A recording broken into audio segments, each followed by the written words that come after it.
So, ayan guys, ang lulutuin natin ngayon ay gulay galing sa garden. Fresh to. Ang kagandahan dito mga pangga ay walang halong chemical.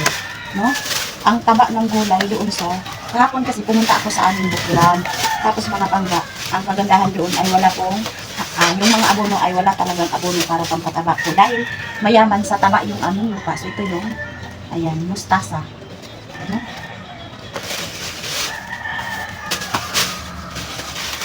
So ito guys, yung talong. Okay.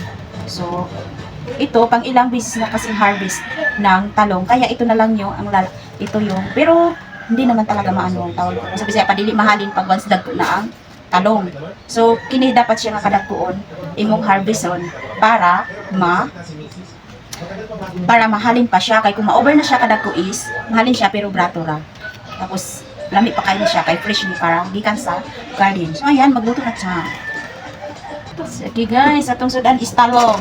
Tapuan lang nato ang talong kay para dali rata. Nebos talagi ang gulay lagi dito. May kabila mo cellphone nindot na. Ay, pag-way cover. Ginakabiran lang na ako kay kasi pag mahulog, mabuwak. Hamis naman ito. Ha? Hamis. Ang sa likod? Ay mao, marang siya bag oh. Abog lang ito. Oh, wala pa na. Dapat kala yung warranty mo natin. Warranty ano eh? Ang bot warang timagan na. Imo makuya gud nagkuan ng. Wala matanggal. Ha? Oo, wala matanggal. Dili siguro matanggal. Wala matanggal. So talong rato ang kuan. Dami magudi na gid. Namay ginamo si mama ang isda na daw natin. Wala pa din. Wala gud kasi mo dito ang tinay. Wala ni nadaot na kuan mo. Maluto pa natin. Hugasan mo. Gasan dito na kuan. Ito na ni Kali. Okay guys, so tapos na ako gitak-an, tapos wala ako nag-video. Kay kapoy na sige dala sa camera. Kanya, kay kanila gini ang ako camera, ako editor, so wala tayo choices.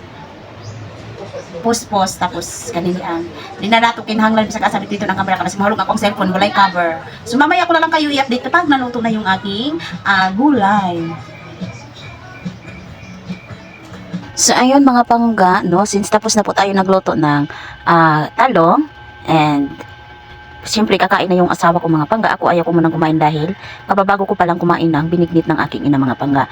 So ito, dahil tapos na, palit-ulit tayo dito mga pangga, ito ang hirap pag nag-voice over ka.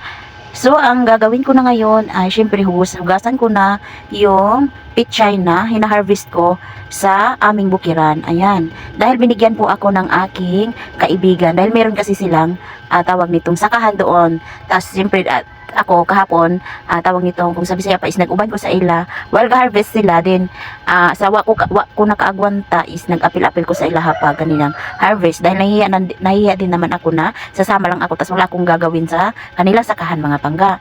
Since naman talaga is talagang nag-i-enjoy ako sa pag-harvest dahil ang daming bunga ng kanilang pipino. Tapos mga pangga, at saka ang sitaw na kung nakikita lang, kung makakakita lang kayo sa personal, kung gaano po kaganda tingnan yung gulay. Lalong-lalo na mga pangga kasi yung lupa doon sa aming sakahan ay naku, ubod ng vitamins ba yung tawag doon?